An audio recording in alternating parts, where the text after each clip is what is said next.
किसी जमाने में उसकी जिंदगी में सान्या नाम की लड़की थी। दोनों कॉलेज में मिले थे और दोस्ती धीरे धीरे प्यार में बदल गई थी। सान्या ने कई बार उसे समझाने की कोशिश की, आरव, ये शराब तुझे बर्बाद कर देगी, छोड़ दे इसे। लेकिन आरव हर बार गुस्से में कहता, तुम नहीं समझोगी, जब दर्द असहनीय होता है तो यही सहारा है। एक दिन सान्या ने उससे रिश्ता तोड़ दिया।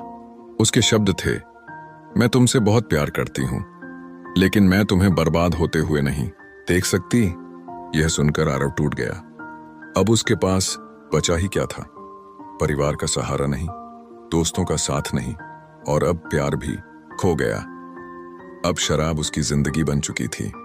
चेहरे की चमक खो चुकी थी, आंखों के नीचे काले घेरे थे, शरीर कमजोर हो रहा था और आत्मविश्वास पूरी तरह खत्म हो चुका था। कॉलेज से नाम कट गया। घर वाले शर्म से उसे रिश्तेदारों से छुपाने लगे। माँ बहुत रोती, लेकिन पिता का गुस्सा और ताने उसे और गहराई में धकेलते। हर रात वह बोतल के सहारे सोता और सुबह उसी के सहारे उठता। एक रात नशे में धुत होकर वह सड़क पर लड़खड़ाता चल रहा था। अचानक सामने से आती गाड़ी ने उसे टक्कर मार दी। लोग उसे अस्पताल ले गए। उसकी टांग बुरी तरह जख्मी हो गई। कई हफ्तों तक बिस्तर पर पड़ा रहा। अस्पताल की बदबू, सुइयों का दर्द और अकेलापन, उसने सब झेला। लेकिन इस हादसे ने भी उसकी आदत नहीं छुड़वाई। जैसे ही वह ठीक हुआ, फिर से उसी रास्ते पर चल पड़ा। एक दिन उसकी माँ बीमार पड़ गई।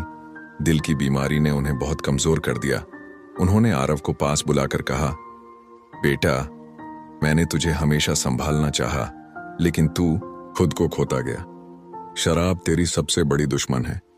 अगर तू मुझे सच में प्यार करता है तो इसे छोड़ दे। माँ की आंखों से बहते आंसू देखकर आरव का दिल कांप उठा। लेकिन नशे की लत इतनी गहरी थी कि माँ की बातें भी उसके लिए लंबे समय तक असरदार नहीं रहीं। कुछ महीनों बाद माँ इस दुनिया से चली गईं।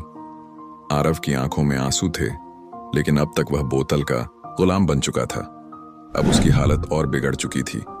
न नौकरी, न पढ़ाई, न परिवार का सहारा, न दोस्त, न प्यार। वह मोहल्ले में शराबी लड़का कहलाने लगा। लोग उसे देखकर ताने कसते, बच्चे उससे डरते और वह अपने अंदर ही अंदर घुटता। कभी कभी वह सोचता, अगर मैंने शुरुआत में शराब की तरफ कदम न बढ़ाया होता तो शायद आज मेरी जिंदगी कुछ और होती। एक रात नशे में धुत होकर वह आईने के सामने खड़ा था।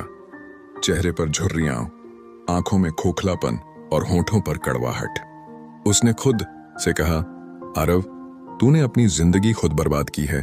तेरी